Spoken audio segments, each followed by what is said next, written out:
Hey folks, my name is Adrian Simple, and today I want to talk to you about a world record that I got for the video game Daredevil, The Man Without Fear.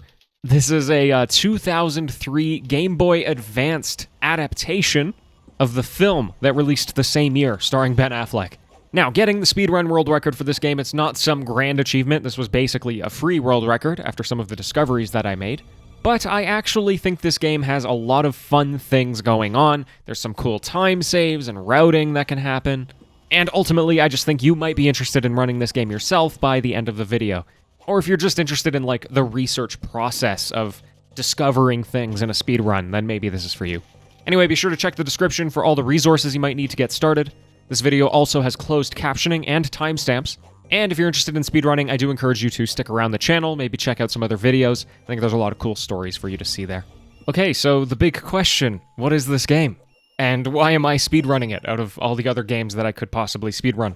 Well, considering it is a Game Boy Advanced beat-em-up, released in 2003, what you see is indeed what you get. This is a series of levels in which you are intended to defeat a bunch of enemies, jump across a bunch of platforms, utilize the superpowers of Daredevil to find hidden objects, and of course face a number of adversaries and bosses and supervillains along the way. The combat system in this game is not tremendous. Again, what you might expect for a Game Boy Advance beat-em-up.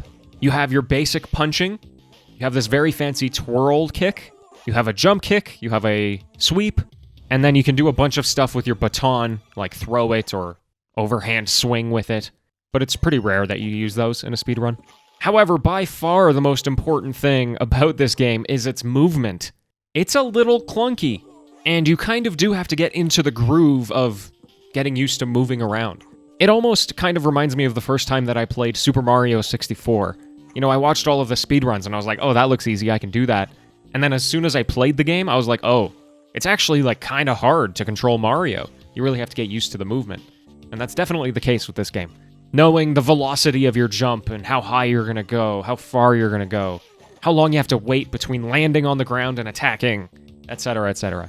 But overall, I do think it is actually quite a fun game. And it really surprised me because this is definitely not my kind of game. Maybe when I was a kid, when I had my Game Boy Advance. But nowadays, beat-em-ups are not my thing. And certainly these old retro kind of games I tend to struggle with more. But as soon as I added on that layer of speedrunning, I became a lot more interested, and it became actually a lot more interesting. And so, as a speed game, I actually think it's a lot of fun. You have many different priorities and importances when you're trying to get through the game as quickly as possible, as opposed to just a regular casual playthrough. Specifically with movement, right? Like, you're going to see in a lot of these levels, you can just run right to the end. And I'll talk about that a little bit. You can't do it in all of them. But that doesn't mean it's easy, because like I said, the movement is clunky. If you land in the wrong spot, you are going to be hit by an enemy when you're not expecting it. And so learning where the enemies are, what's the best way to navigate around them, how do you defeat enemies quickly for the ones that you do have to defeat, that actually makes this way more interesting than if I were to just play the game normally and walk around, beat people up, and go to the end. This is also very different probably compared to other beat-em-ups, right? Especially on other platforms. You know, my best comparison would be to, like, the latest TMNT beat-em-up game, Shredder's Revenge. In order to play that game as a speed game, you have to defeat all of the enemies. I mean, I'm sure there's exceptions, but for the most part, you're going from section to section, defeating every enemy. And in this game, that's not what you're worried about. What you're worried about is navigating around the enemies. I also think there's a great amount of, like, level variety in this as a speed game, where many times, okay, yeah, you just run to the end.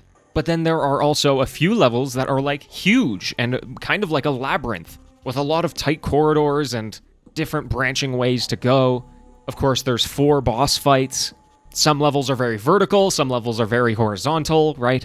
And that means that it is not super repetitive when you're doing the run, which is, in my opinion, quite nice. Of course, all of that being said, there is a run killer in this game. Every speed game needs one, right? And that is the very last level, at least the one right before the final boss with Kingpin. I call it the gauntlet of the run, but I don't think the game calls it that. But essentially, you are put into a high-rise building with 8 different floors, and this is a section where you have to defeat every enemy in order to move on. And with a game that has very clunky movement and combat in a very tight corridor, it's hard. And it is most certainly where runs go to die, because you can very easily die on the 7th floor and have to restart from the bottom. And I love that as a challenge, to be honest. There's no RNG, there's no, funky things that can go on. It's just pure skill at the end of the game. And I think that gives it a nice little twist at the end, anyway. Okay, now I think we can go into more of the nitty-gritty, the fun things that I found in this game. Room for improvement, of course, because there's just a lot of neat stuff here. So, like I've said before, there are a lot of levels in this game where you just run to the end. You ignore all the enemies. Maybe you can learn where some power-ups are, so it's easier to get through them. Like, if you have invincibility, then there's no animation debt, right? You don't have to worry about falling down or anything like that. So, of course, those are very simple. However, there was a fun thing that I found, which is that if there are ninjas in a level, then you have to defeat all of the ninjas, specifically. You can ignore everybody else. As long as you defeat every single ninja, you're allowed to go to the end of the level. And so again, you have to develop strategies around the fastest way to kill those ninjas, but also if those ninjas are kind of mixed in with a bunch of other enemies, and you only want to focus on them, how are you going to isolate them? Or are there ways that you can just defeat them all at the same time? There's a lot of considerations there, and I definitely have not optimized all of those things. The any % world record at this point is very simple, and there are plenty of mistakes in it. There's lots of room for optimization, but it's a fun thought process once you get to those moments. Here's another interesting one I want to talk about. It's stage 15, specifically. This was one of my biggest discoveries, and is probably the reason I was able to get the world record. This is a stage that makes you think you have to defeat every single enemy, because when you run right to the end, there's no way to exit. It says you have to defeat more enemies. And so in the previous world record, understandably, the world record holder went and defeated every single enemy so that they could exit the level. Well, I was doing that initially, and then I realized at some point that I was able to exit before I had defeated all the enemies.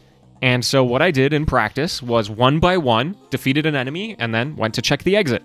And I learned that you have to defeat exactly 13 bad guys. It didn't matter which 13 it was.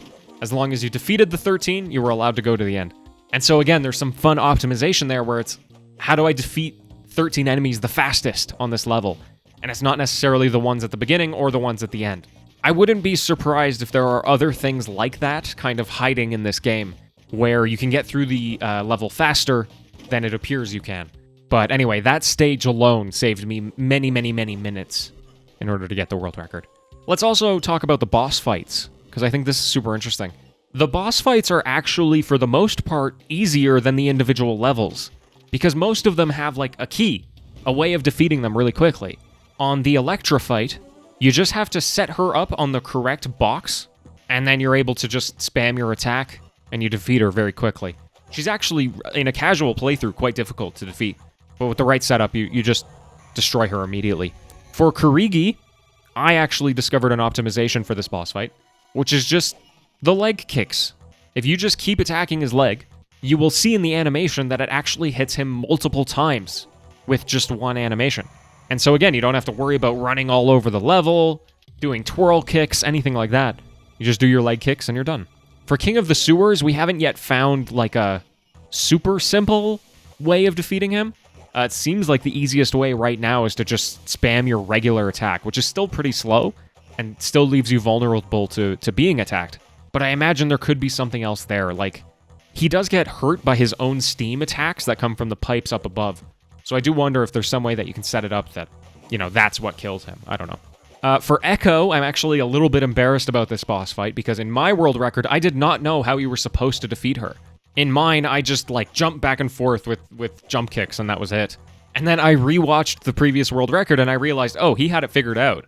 I totally did not pay attention. What you're supposed to do is go into your, Daredevil radar mode when you can't see anything on the screen. And the idea is that Echo can also not see, and so she won't attack you, so you just attack her when she's blinded. I did not realize that at all, so in my world record, that's terribly unoptimized. For the Bullseye fight, there's 2 phases. The first phase, he will take multiple hits on one animation with the twirl kick, so you want to make sure you're doing that. And then on the second phase, same deal except for the dive kick. So again, super, super easy boss fight with 2 phases. You can just destroy him in no time. And then finally, there's Kingpin. Definitely no easy answer on Kingpin. You just defeat his flying machines. And when you actually start fighting Kingpin, it is a little bit of a slow fight. My solution was to just do a bunch of jump kicks and quickly go back and forth, because he hits you really easily. So I do wonder if there's an easier way of defeating him. But at least this is consistent. Because, again, in my casual playthrough, I did not know how to defeat him. I was having a real hard time. So anyway, there you go. That's my world record. 28 minutes, 48 seconds. And again, I promise you, there's so much time here to save. So if you're interested in running the game, the world record is achievable, for sure. Even if that's not the reason that you speedrun, if it gives you any kind of motivation. You know, I'm somebody who's driven by competition. When I have the world record, I don't really see a purpose in trying to optimize my time anymore. I'd rather just go get another world record on a different game. So yeah, if you come in and you take my world record, then you'll have a little competition on your hands. But there's tons of time to save here. I mean, there's so many stupid hits that you take just throughout the run that can be optimized by getting power-ups. I do have a death in the sewers, and it was pretty far into the sewers, so I had to restart that level. There's like a minute probably to save there, maybe more. Again, I was talking about the Echo boss fight. That can go so much quicker. The gauntlet at the end is, you know, I think I did a pretty good job with it, but I imagine you can do it quicker. It's just, man, you really have to be confident with the combat system, because it is definitely tedious to fight all of those enemies. And so, anyway, yeah, there you go. Give it a shot yourself, I encourage you. And if you have any questions at all whatsoever, please feel free to DM me. We don't have a Discord server or anything like that. We don't even have verifications enabled on the leaderboards, because there's just 2 of us there. So if we start getting more runners, then maybe we'll enable verifications, but for now, we're not too worried about people cheating. I also did add a new category for this game called All Daredevil Tokens. There are pickups throughout the game that allow you to collect things, and this gives you like Easter eggs and cosmetics and stuff like that in the main menu. And this requires a little bit of different routing. You need to know where all the Daredevil icons are. Some of them require like your special radar sense, so you can't just run around looking for them. And it especially makes some of those labyrinth levels a little different, because you have to explore way more of the level. Again, I have a time on there just to start the category, but I am sure there's way more optimization to be had there. I'm sure I backtrack like 50 times, so I'd love to see some movement there. So there you go, that's my pitch and my explanation of how I got this world record. The game's a lot of fun, and it feels nice to be able to say I have a world record for a Marvel video game, even if it is some silly offshoot, you know, adaptation of the film. Daredevil is my favorite superhero, that's why I started running the game. And I'm glad to be able to say I ever held a world record for this kind of thing. And it just so happened that it's a fun game. Anyway, folks, there you have it. Thank you very much for watching. Again, check out the rest of the channel for other fun speedrunning videos. And until next time, farewell.